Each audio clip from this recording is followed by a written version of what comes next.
Wakefield by Nathaniel Hawthorne. In some old magazine or newspaper, I recollect a story told as truth of a man let us call him, Wakefield who absented himself for a long time from his wife. The fact thus abstractedly stated is not very uncommon, nor without a proper distinction of circumstances to be condemned either as naughty or nonsensical. Howbeit this, though far from the most aggravated, is perhaps the strangest instance on record of marital delinquency, and moreover as remarkable a freak as may be found in the whole list of human oddities. The wedded couple lived in London. The man, under pretense of going a journey, took lodgings in the next street to his own house, and there, unheard of by his wife or friends, and without the shadow of a reason for such self-banishment, dwelt upward of 20 years during that period. He beheld his home every day and frequently, the forlorn Mrs. Wakefield, and after so great a gap in his matrimonial felicity when his death was reckoned certain, his estate settled, his name dismissed from memory, and his wife long ago, resigned to her autumnal widowhood, entered the door one evening quietly as from a day's absence, and became a loving spouse till death. This outline is all that I remember, but the incident, though of the purest originality, unexampled, and probably never to be repeated, is one I think which appeals to the general sympathies of mankind. We know each for himself that none of us would perpetrate such a folly yet feel as if some other might. To my own contemplations, at least, it has often recurred, always exciting wonder, but with a sense that the story must be true, and a conception of its hero's character, whenever any subject so forcibly affects the mind. Time is well spent in thinking of it. If the reader choose, let him do his own meditation, or if he prefer to ramble with me through the 20 years of Wakefield's vagary, I bid him welcome, trusting that there will be a pervading spirit, and a moral even should we fail to find them done up neatly, and condensed into the final sentence. Thought has always its efficacy, and every striking incident its moral. What sort of a man was Wakefield? We are free to shape out our own idea, and call it by his name. He was now in the meridian of life. His matrimonial affections, never violent, were sobered into a calm habitual sentiment of all husbands. He was likely to be the most constant, because a certain sluggishness would keep his heart at rest, wherever it might be placed. He was intellectual, but not actively so. His mind occupied itself in long and lazy musings that tended to no purpose, or had not vigor to attain it. His thoughts were seldom so energetic as to seize hold of words. Imagination, in the proper meaning of the term, made no part of Wakefield's gifts. With a cold but not depraved nor wandering heart, and a mind never feverish with riotous thoughts nor perplexed with originality, who could have anticipated that our friend would entitle himself to a foremost place among the doers of eccentric deeds? Had his acquaintances been asked, who was the man in London the surest to perform nothing today, which should be remembered on the morrow, they would have thought of Wakefield.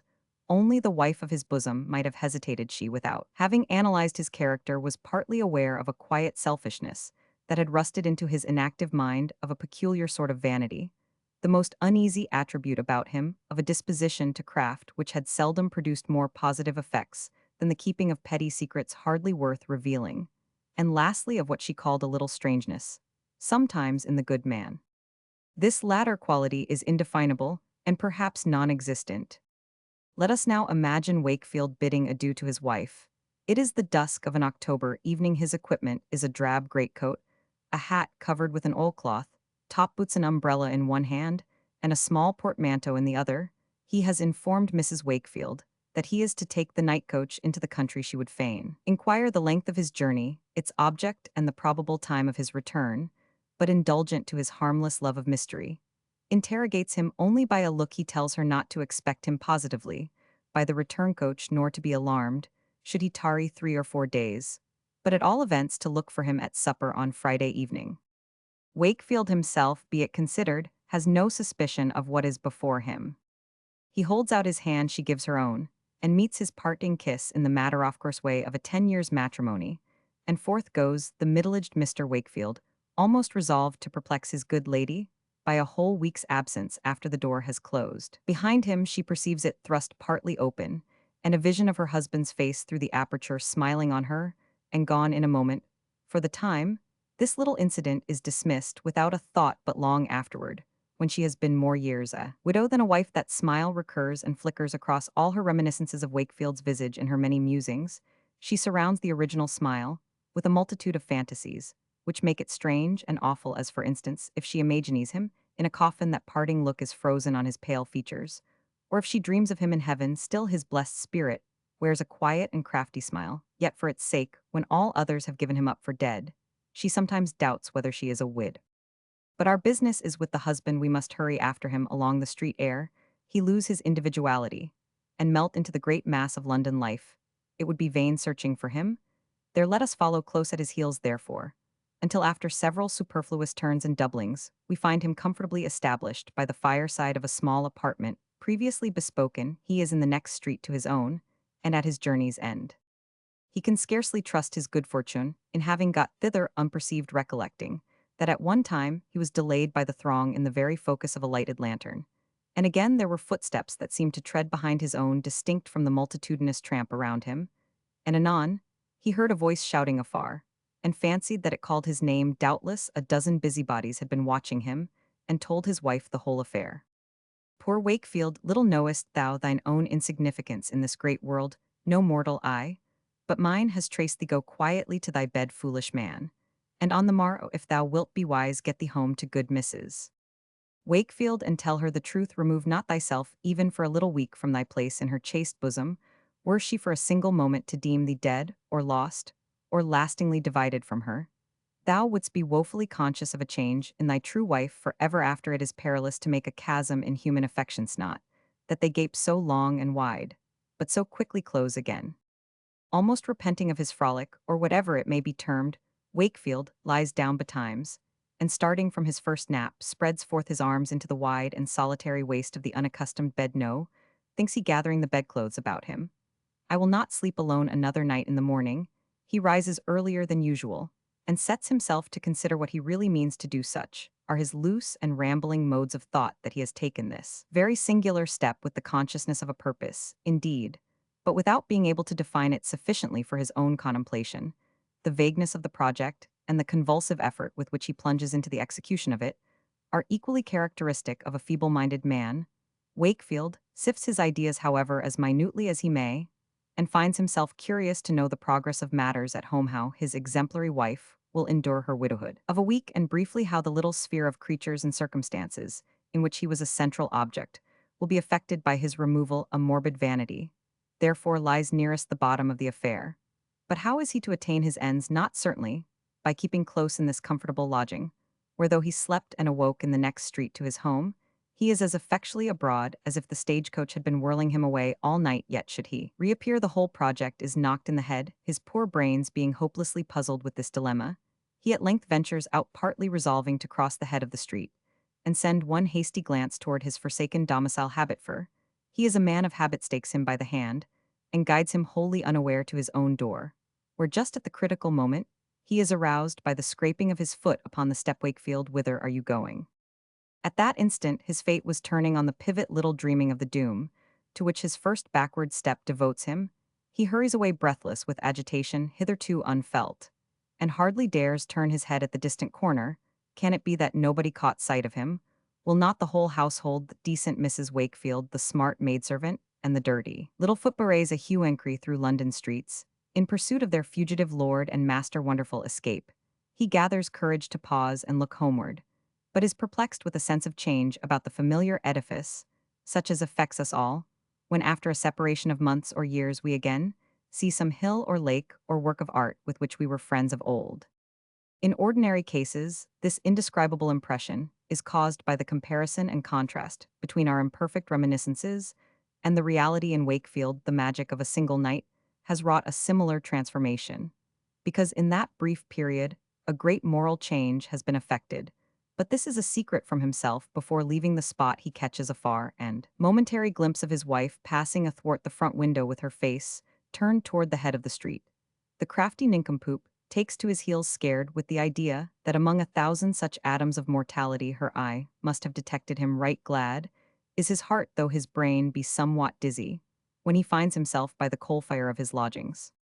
So much for the commencement of this long whimwam after the initial conception, and the stirring up of the man's sluggish temperament to put it in practice. The whole matter evolves itself in a natural train. We may suppose him, as the result of deep deliberation, buying a new wig of reddish hair, and selecting sundry garments in a fashion unlike his customary suit of brown from a Jew's old clothes baggage. Is accomplished Wakefield is another man, the new system being now established a retrograde movement to the old, would be almost as difficult as the step that placed him in his unparalleled position. Furthermore, he is rendered obstinate by a sulkiness, occasionally incident to his temper, and brought on at present by the inadequate sensation, which he conceives to have been produced in the bosom of Mrs. Wakefield. He will not go back until she be frightened half to death well twice or thrice, has she passed before his sight each time, with a heavier step, a paler cheek, and more anxious brow. And in the third week of his non-appearance, he detects a portent of evil entering the house in the guise of an apothecary. Next day the knocker is muffled toward nightfall, comes the chariot of a physician, and deposits its bigwigged and solemn burden at Wakefield's door, whence, after a quarter of an hour's visit, he emerges perchance the herald of a funeral. Dear woman, will she die? By this time, Wakefield is excited to something like energy of feeling, but still lingers away from his wife's bedside, pleading with his conscience that she must not be disturbed at such a juncture. If aught else restrains him, he does not know it. In the course of a few weeks, she gradually recovers. The crisis is over. Her heart is sad perhaps, but quiet, and let him return soon or late, it will never be feverish for him again. Such ideas glimmer through the mist of Wakefield's mind, and render him indistinctly conscious that an almost impassable gulf divides his hired apartment from his former home. It is but in the next street, he sometimes says. Fool, it is in another world. Hitherto, he has put off his return from one particular day to another. Henceforward, he leaves the precise time undetermined. Not tomorrow, probably. Next week, pretty soon. Poor man, the dead have nearly as much chance of revisiting their earthly homes as the self-banished Wakefield. Would that I had a folio to write instead of an article of a dozen pages, then might I exemplify how an influence beyond our control lays its strong hand on every deed which we do, and weaves its consequences into an iron tissue of necessity. Wakefield is spellbound. We must leave him for 10 years or so to haunt around his house, without once crossing the threshold, and to be faithful to his wife, with all the affection of which his heart is capable. While he is slowly fading out of hers. Long, since it must be remarked, he has lost the perception of singularity in his conduct. Now for a scene amid the throng of a London street. We distinguish a man now waxing elderly with few characteristics to attract careless observers, yet bearing in his whole aspect the handwriting of no common fate. For such as have the skill to read it, he is meager. His low and narrow forehead is deeply wrinkled. His eyes, small and lusterless, sometimes wander apprehensively about him, but oftener seem to look inward. He bends his head, and moves with an indescribable obliquity of gait as if unwilling to display his full front to the world. Watch him long enough to see what we have described, and you will allow that circumstances which often produce remarkable men from nature's ordinary handiwork have produced one such here. Next, leaving him to sidle along the footwalk, cast your eyes in the opposite direction, where a portly female, considerably in the wane of life with a prayer book in her hand, is proceeding to yonder church. She has the placid mien of settled widowhood. Her regrets have either died away, or have become so essential to her heart that they would be poorly exchanged for joy, just as the lean man and well-conditioned woman are passing. A slight obstruction occurs and brings these two figures directly in contact. Their hands touch. The pressure of the crowd forces her bosom against his shoulder. They stand face to face, staring into each other's eyes, after a 10 years' separation. Thus Wakefield meets his wife. The throng eddies away and carries them asunder. The sober widow, resuming her former pace, proceeds to church, but pauses in the portal and throws a perplexed glance along the street. She passes in, however, opening her prayer book as she goes. And the man with so wild a face that busy and selfish London stands to gaze after him, he hurries to his lodgings, bolts the door, and throws himself upon the bed. The latent feelings of years break out. His feeble mind acquires a brief energy from their strength. All the miserable strangeness of his life is revealed to him at a glance, and he cries out passionately, Wakefield, Wakefield, you are mad. Perhaps he was. So the singularity of his situation must have so molded him to itself, that considered in regard to his fellow creatures, and the business of life, he could not be said to possess his right mind. He had contrivador, rather he had happened to dissever himself from the world, to vanish, to give up his place and privileges with living men, without being admitted among the dead. The life of a hermit is nowise parallel to his. He was in the bustle of the city as of old, but the crowd swept by and saw him, not. He was, we may figuratively say, always beside his wife, and at his hearth, yet must never feel the warmth of the one, nor the affection of the other. It was Wakefield's unprecedented fate to retain his original share of human sympathies, and to be still involved in human interests, while he had lost his reciprocal influence on them. It would be a most curious speculation to trace out the effect of such circumstances on his heart and intellect separately, and in unison yet changed, as he was, he would seldom be conscious of it, but deem himself the same man as ever. Glimpses of the truth, indeed, would come, but only for the moment, and still he would keep saying, I shall soon go back, nor reflect that he had been saying so for 20 years. I conceive also that these 20 years would appear in the retrospect, scarcely longer than the week to which Wakefield had at first limited his absence. He would look on the affair as no more than an interlude in the main business of his life, when after a little while more he should deem it time to re-enter his parlor. His wife would clap her hands for joy on beholding the middle-aged Mr. Wakefield. Alas, what a mistake would time but await the close of our favorite follies. We should be young men all of usen till doomsday. One evening in the 20th year since he vanished, Wakefield is taking his customary walk toward the dwelling, which he still calls his own.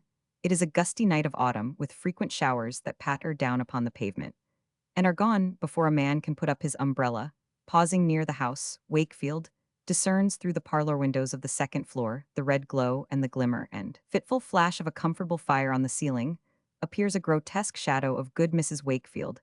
The cap, the nose and chin, and the broad waist form an admirable caricature, which dances moreover with the upflickering and downsinking blaze, almost too merrily for the shade of an elderly widow. At this instant a shower chances to fall, and is driven by the unmannerly gust full into Wakefield's face and bosom. He is quite penetrated with its autumnal chill.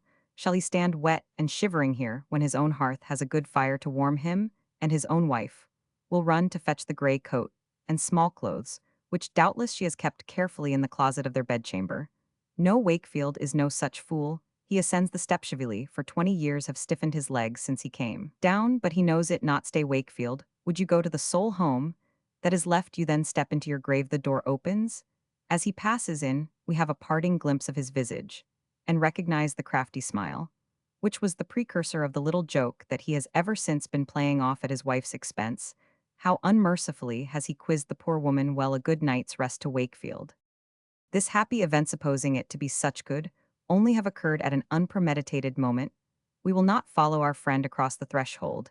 He has left us much food for thought, a portion of which shall lend its wisdom to a moral, and be shaped into a figure amid the seeming confusion of our mysterious world. Individuals are so nicely adjusted to a system, and systems to one another, and to a whole, that by stepping aside for a moment, a man exposes himself to a fearful risk of losing his place forever. Like Wakefield, he may become, as it were, the outcast of the universe.